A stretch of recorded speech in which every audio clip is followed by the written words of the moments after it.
Morning, I'm Steve and welcome to the Seaside Allotment channel. It's really cold on the allotment today, well below freezing last night. And actually it must be the coldest autumn that I can remember because I think we've had like 5 frosts in the last month, and that's really unusual for us here. It has knocked things back a bit. I'm in the polytunnel now and it's a bit warmer. So anyway, this sort of cold weather just got me thinking, what are we going to be eating this winter? We're pretty much self-sufficient in veg, so I thought I'll show you around and just show you what we're going to be eating. And then maybe I'll do another video in a few days' time, once it warms up a bit, about what we're going to be eating in the hunger gap. So yeah, let's have a look. So actually, before I show you around the veg, I thought I'd just talk about what we eat. So, in my case, I probably have 3 meals from the allotment each day. So I'll probably have a smoothie in the morning.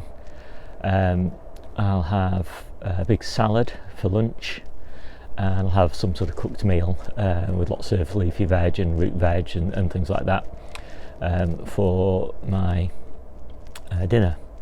And in summer, I would probably not have the smoothie, but I'll have a lot more fruit. So it kind of alternates that way. So it's generally 3 meals a day. My wife probably has, Debbie has probably 2, maybe 2.5 meals. So she might have soup, and she might, where I have a smoothie, she'll also have a big salad, and she'll also have a cooked meal. And so our kind of diet generally consists of not much frozen food, so mostly fresh food, and some preserves, so things like passata mixes or chutneys, jams and things like that. So yeah, I'll show you around. As I say, most of it's fresh, some of it's in store, and some of it's preserved. So we'll start with the salads, and lettuces are generally the base of the salads in winter. And we've got a lovely crop of lettuces in the polytunnel, and we've got loads out in the cold frames as well. And so these are definitely going to be the kind of basis of the salad meal. We've got all sorts of different types of lettuces. We've got lovely Grenoble reds, Marvel of all seasons, Concarde, we've got Bijou. Bijou is particularly nice, lovely red lettuce. These Chartwell, which are coming on really nicely, and we've got lots of Mottystone at the back there. They're really good. We've got loads of those out in the cold frames as well. We'll add some sorrel for a bit of extra zest, and then we've got lots and lots of salad rocket all over the place, and that's it's just one of my favourites. A bit later on in winter we'll have some baby leaf spinach beet, and I'm really fond of this stuff. This is a tray that we'll be planting out soon, but heart of winter is baby leaf, is really lovely. So pretty much every day we'll add a bunch of these lovely spring onions to the salad mix, and I'm particularly fond of spring onions, and we've got 3 or 4 beds like this one, and they're doing gorgeous, so hardy. In about a month's time we'll probably start adding some of this winter purslane. It doesn't look very good at the moment because it's just recovering from the frost, but it'll pick up lovely once it warms up a little bit today. And we've got some more salad rocket out here, and then also a bit later on in the season we'll start picking the bull's blood beetroot, baby leaves of this. I particularly like those in the salad because they add such a lot of colour, and I might get a bit of red chard as well, baby leaf again in the salads. And then I think finally in the salads, apart from the tomatoes, we'll add some radicchio, and these radicchio hearts are just absolutely gorgeous, and again they add such a lot of colour to the mixes. Fantastic ingredient in the salad mixes are the winter tomatoes. We've got quite a nice crop on here now, and they're all coming on really nicely, and that's the second to last succession. This is the last succession.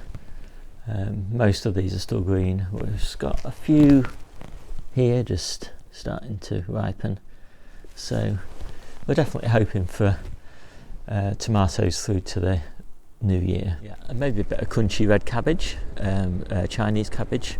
Again, colour. We love colour in the salads.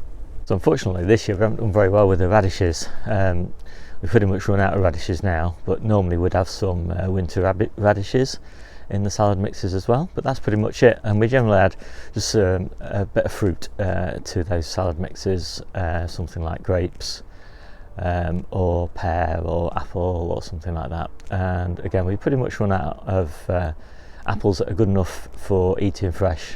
Fine for smoothie mixes now, but not so great for fresh eating. So let's just take a look now at smoothie mixes and soups.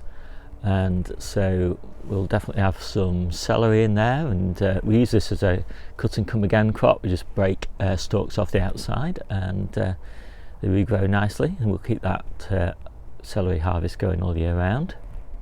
We always add a lot of sprout leaves to the smoothie mixes. They're particularly a big favourite of mine. A lot of spring onion tops, they go really nicely in a smoothie mix, as well as lots of chard leaves. They're great. We use those a lot for stir fries as well, and of course some chicory, that's really great as well.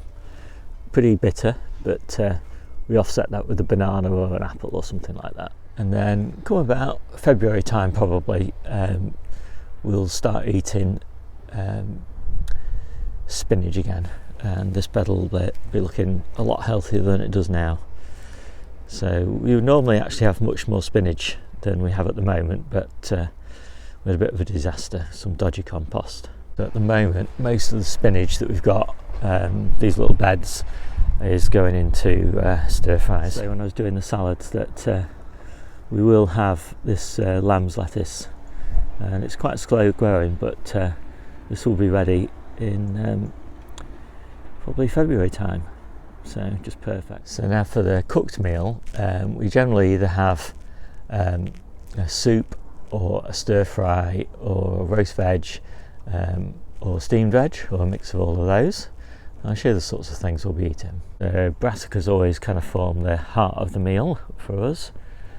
So we've got some fantastic reflex curly kale here, Romanesco cauliflower, some Chinese cabbage, Avalo Nero is always a big favourite.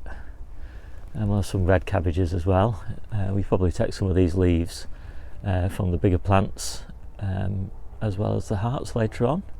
We've got plenty of hearts that we've already got in the fridge that we're keeping for later. These lovely January Kings, fantastic. We've got a few sprouts, but we've done a trade with one of our friends who is going to give us loads more sprouts in return for some salads, so that's pretty good.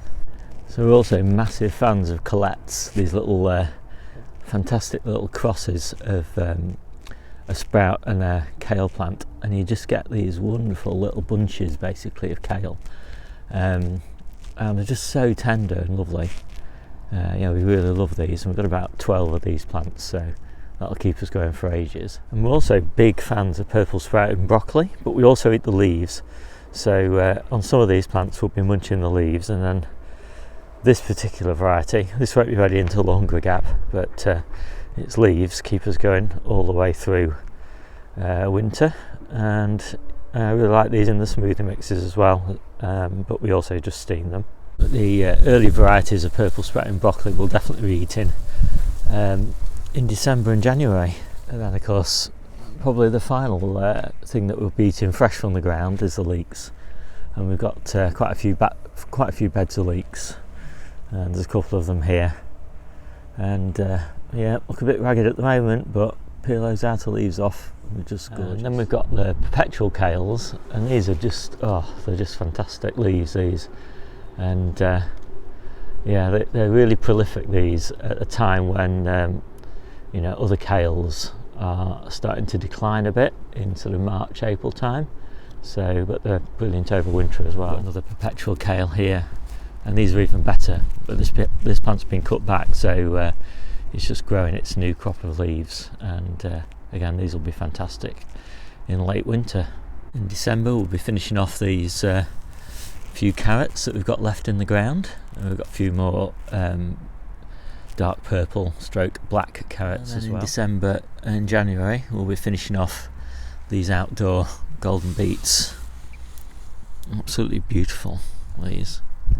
Highly recommended if you've never grown golden beets. Then we're on to the storeroom, and we've got all of our carrots in here. So these are the ones we'll be eating in January, February, March and April. We've got another 2 boxes of those in here, and these will stay alive in here. These will just be fine. We've got the last few of our winter squashes,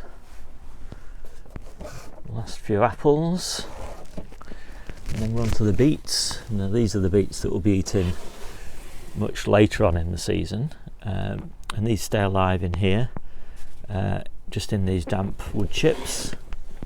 And we've got 2 big containers of red beets. Those are cylindras, and then we've got lots of golden beets as well, and these will keep us going until we've got new beets fresh in the ground. Same with the carrots.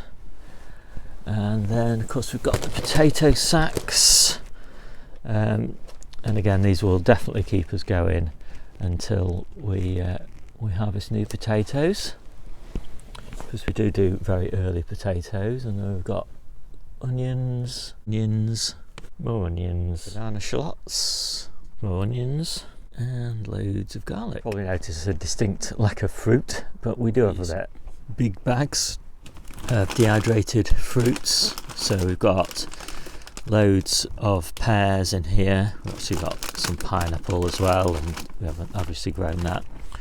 And we've got loads of apples in here, and some oranges. Again, we didn't grow those.